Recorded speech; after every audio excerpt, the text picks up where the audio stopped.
جو جیسا کہ ہم نے پڑھا تھا عموماً بہت ہی آسان ہونا چاہیے، مثلاً اسکرین کو بس انگوٹھے سے اسکرول کرنا۔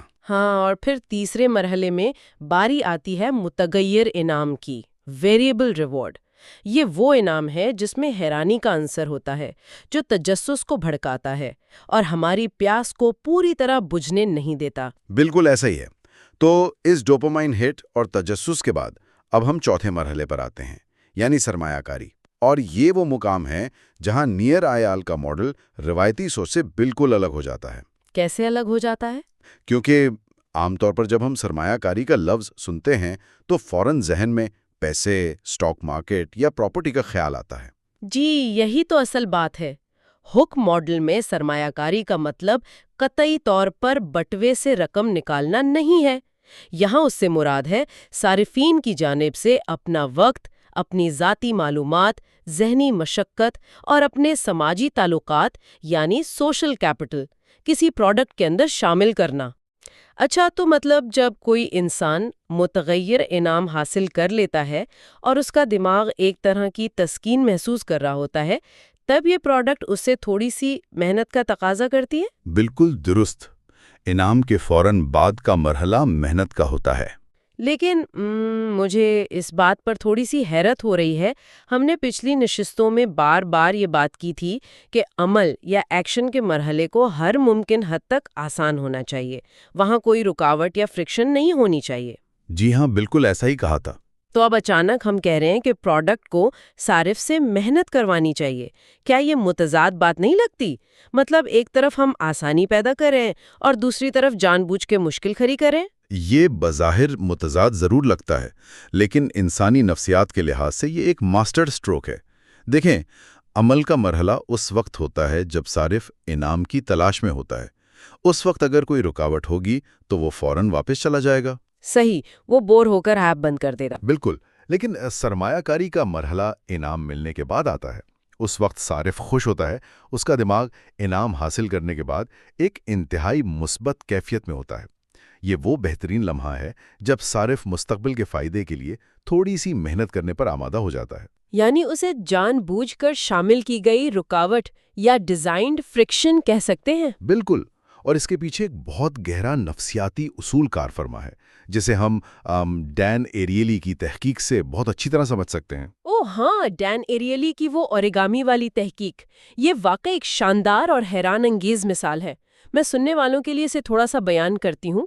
اس تحقیق میں کچھ لوگوں کو کاغذ موڑ کر مینڈک یا بطخ بنانے کو کہا گیا، جو کہ ایک جاپانی فن ہے۔ جی، اوریگامی کا فن۔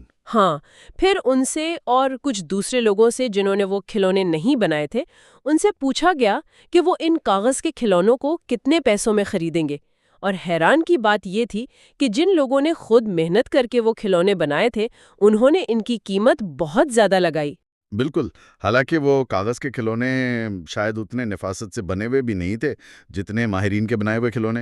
جی، اور اسی نفسیاتی اصول کو دی آئیکیا ایفیکٹ بھی کہا جاتا ہے، کیونکہ جب ہم خود فرنیچر جوڑتے ہیں تو ہمیں اس سے ایک عجیب سا جذباتی لگاؤ ہو جاتا ہے۔ ایسا لگتا ہے کہ یہ میری اپنی تخلیق ہے۔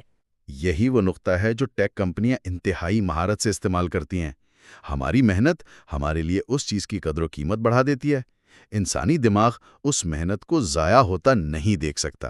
کوئی بھی انسان لاشعوری طور پر یہ مان لیتا ہے کہ اگر میں نے اس چیز پر اپنا وقت اور محنت لگائی ہے تو یقیناً یہ چیز میرے لیے بہت اہم ہوگی، جسے نفسیات کی زبان میں ریشنلائزیشن یا اپنے ہی عمل کی عقلی توجیہ پیش کرنا کہتے ہیں۔ بالکل ایسا ہی ہے۔ لیکن یہاں میرے ذہن میں ایک سوال ابھر رہا ہے۔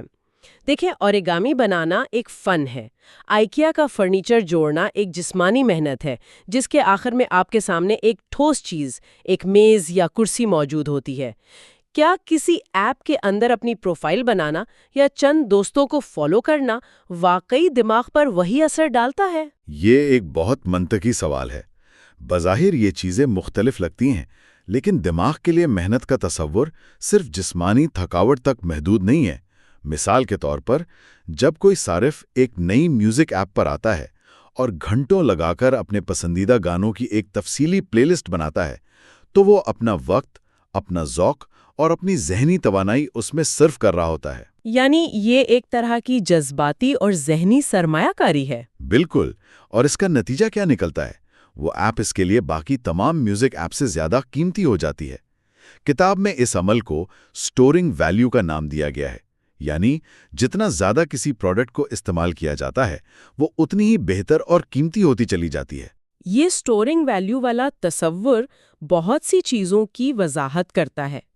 اگر روزمرہ کی زندگی سے مثالیں لی جائیں تو ہم دیکھتے ہیں کہ لوگ برسوں ایک ہی سوشل میڈیا پلیٹ فارم پر کیوں ٹکے رہتے ہیں۔ ٹویٹر یا فیس بک کی مثال لے لیں۔ لوگ روزانہ وہاں اپنے خیالات لکھتے ہیں، تصویریں لگاتے ہیں اور دوستوں اور فالوورز کی ایک طویل فہرست بناتے ہیں۔ جی، اور یہ سب ان کا سماجی سرمایہ یا سوشل کیپٹل ہے۔ بالکل۔ اگر کل کو کوئی نیا پلیٹ فارم آ جائے جو تکنیکی لحاظ سے بہت بہتر بھی ہو، تب بھی لوگ آسانی سے وہاں منتقل نہیں ہوتے۔ قطعی نہیں ہوتے، کیونکہ وہاں منتقل ہونے کا مطلب ہے اپنی اس ساری پچھلی سرمایہ کاری کو کھو دینا۔ کتاب میں mint.com کی ایک بڑی زبردست مثال دی گئی ہے۔ یہ ایک پرسنل فائنانس ایپ ہے۔ ہاں، وہ جس میں مالیاتی ڈیٹا ڈالنا ہوتا ہے۔ جی، جب کوئی نیا صارف اس پر آتا ہے تو اسے اپنے تمام بینک اکاؤنٹس لنک کرنے پڑتے ہیں، اپنے اخراجات کی تفصیلی معلومات ڈالنی پڑتی ہیں۔ یہ ایک کافی تھکا دینے والا اور اکتا دینے والا عمل ہے، لیکن ایک بار جب ڈیٹا اپلوڈ ہو جاتا ہے تو ایپ بتاتی ہے کہ پیسے کہاں خرچ ہو رہے ہیں، بچت کہاں ہو سکتی ہے۔ اور جتنا زیادہ ڈیٹا ڈالا جائے گا، پروڈکٹ اتنی ہی زیادہ ذاتی اور مفید بن جائے گی۔ بالکل، اب اس صارف کے لیے کسی دوسری فائنانس ایپ پر جانا تقریباً ناممکن ہو جاتا ہے، کیونکہ وہاں اسے صفر سے آغاز کرنا پڑے گا۔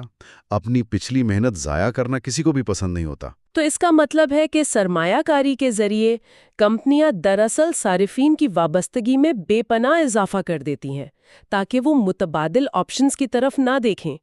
لیکن میں نے پڑھا ہے کہ اس سرمایہ کاری کا ایک اور بھی بہت اہم مقصد ہوتا ہے۔ یہ صرف موجودہ تجربے کو بہتر نہیں بناتی، یہ ایک ایسا خودکار نظام بناتی ہے جو صارف کو دوبارہ ایپ پر لانے کا سبب بنتا ہے۔ یعنی محنت بذات خود اگلے چکر کی بنیاد رکھ دیتی ہے۔ بالکل، صارف کی اپنی محنت ہی اس کے لیے اگلا ٹریگر بن جاتا ہے۔ اسے اگر ہم اسنیپ چیٹ کی مثال سے سمجھیں تو بات بہت واضح ہو جائے گی۔ جب کوئی شخص اپنے کسی دوست کو کوئی تصویر یا پیغام بھیجتا ہے تو یہ اس کا وقت اور محنت ہے، یعنی یہ ایک سرمایہ کاری ہے۔ لیکن کہانی تصویر بھیجنے پر ختم نہیں ہوتی۔ بالکل نہیں، بلکہ کہانی تو وہاں سے ایک نیا موڑ لیتی ہے۔ ہاں، وہ پیغام بھیج کر دراصل اس نے دوسرے شخص کو جواب دینے پر مجبور کر دیا ہے، اور جب وہ دوست جواب دیتا ہے تو وہ جواب اسکرین پر ایک نئے نوٹیفیکیشن کی صورت میں نمودار ہوتا ہے، جو کہ واضح طور پر ایک نیا ٹریگر ہے۔ اور یوں یہ ہک ماڈل کا پورا چکر خود بخود دوبارہ شروع ہو جاتا ہے۔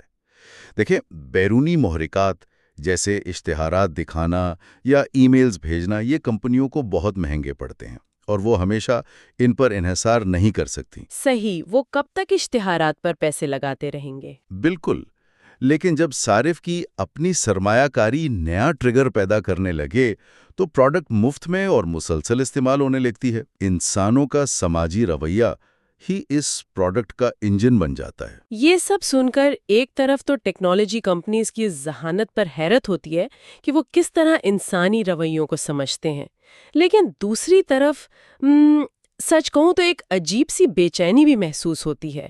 یہ تمام نفسیاتی ہتھ کنڈے، یہ ڈیزائنڈ فرکشن، اگلے ٹریگر کی لوڈنگ، کیا یہ سب انسانوں کے دماغ کو کنٹرول کرنے کا کوئی خفیہ نسخہ نہیں لگتا؟ یہ سوال اٹھنا بہت فطری ہے۔ ہاں، مطلب کیا یہ محض ذہن سازی نہیں جس میں ہم سب کٹھ پتلیوں کی طرح ان ایپس کے اشاروں پر کام کر رہے ہیں؟ یہ بے چینی بالکل جائز ہے، اور اسی لیے نیریال نے کتاب کا 6واں باب مکمل طور پر اخلاقیات کے لیے مختص کیا ہے، جسے وہ دی مورالٹی آف مینیپولیشن کا نام دیتے ہیں۔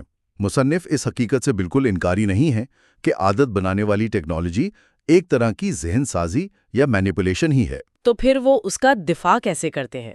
وہ ایک بنیادی سوال اٹھاتے ہیں کہ کیا ہر طرح کی ذہن سازی بری ہوتی ہے؟ اس کے جواب کے لیے کتاب میں ایک بہت ہی عملی ماڈل پیش کیا گیا ہے جسے مینیپولیشن میٹرکس کہتے ہیں۔ یہ میٹرکس پروڈکٹ بنانے والوں کے لیے ایک آئینہ ہے تاکہ وہ خود یہ جانچ سکیں کہ ان کا کام اخلاقی دائرے میں آتا ہے یا نہیں۔ یہ مینیپولیشن میٹرکس کام کیسے کرتا ہے؟ اس میں کون سے سوالات پوچھے جاتے ہیں؟ اس میں 2 بنیادی اور بہت سادہ سے سوالات ہیں۔ کسی بھی پروڈکٹ کی تخلیق کار کو انتہائی ایمانداری سے خود سے پوچھنا ہوتا ہے، پہلا، کیا یہ پروڈکٹ واقعی صارفین کی زندگی کو بہتر بنا رہی ہے؟ اور دوسرا، کیا میں خود اس پروڈکٹ کو اپنی زندگی میں باقاعدگی سے استعمال کروں گا؟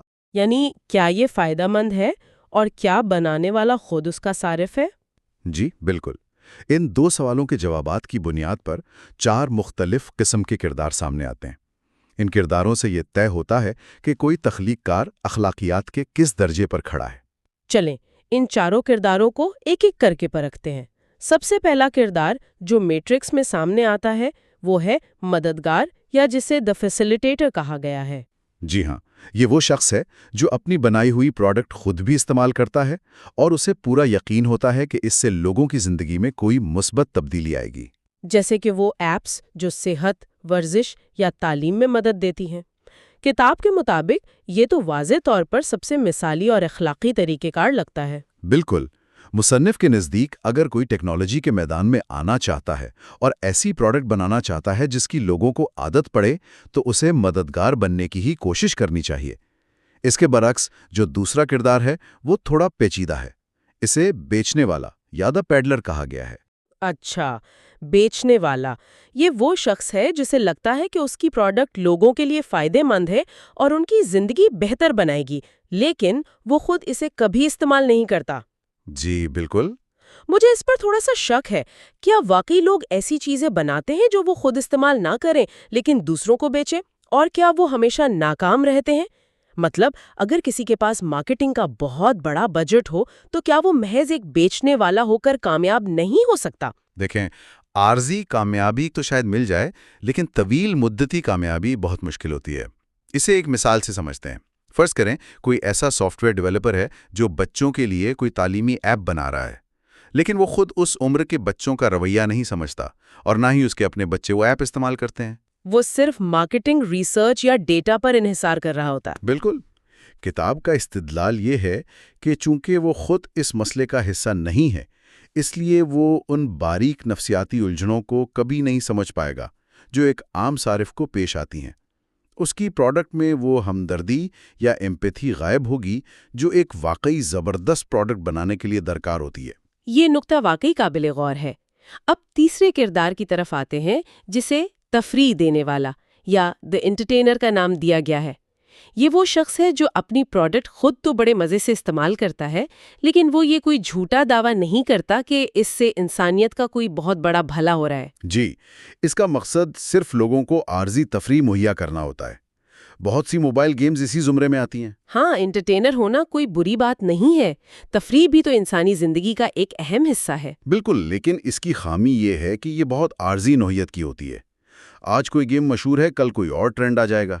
اس میں کوئی پائیدار قدر و قیمت یا اسٹورنگ ویلیو نہیں ہوتی جو لوگوں کی زندگی کو طویل عرصے تک کسی گہرے معنی میں بہتر بنا سکے۔ صحیح۔ اور اب ہم آتے ہیں چوتھے اور میرے خیال میں سب سے خطرناک کردار کی طرف، جسے ڈیلر کہا جاتا ہے۔ یہ وہ شخص ہے جو نہ تو خود اپنی پروڈکٹ استعمال کرتا ہے اور نہ ہی اس سے کسی کی زندگی میں کوئی بہتری آتی ہے۔ یہ خالص استحصال کی سب سے نچلی سطح ہے۔ ہاں، یہ تو صاف الفاظ میں استحصال ہے۔ ہم جوئے کی ایپس یا ایسی لت لگانے والی پروڈکٹس کی بات کر رہے ہیں جو لوگوں کا وقت اور پیسہ صرف برباد کرتی ہیں۔ ماہر نفسیات بھی انہیں غیر اخلاقی ہی مانتے ہیں۔ جی بالکل، اور اسی لیے مصنف اس بات پر بہت زور دیتے ہیں کہ ہک ماڈل جیسی طاقتور نفسیاتی تکنیکوں کا مقصد انسانوں کو بری عادتوں کا شکار بنانا نہیں ہونا چاہیے۔ ٹیکنالوجی بذات خود نہ اچھی ہے نہ بری، یہ محض ایک اوزار ہے۔ اصل کمال یہ ہے کہ ہم اس علم کو استعمال کرتے ہوئے انسانوں کے اندر مثبت عادات پروان چڑھائیں۔ بالکل، مثبت عادات جنہیں پازیٹیو ہیبٹس کہتے ہیں۔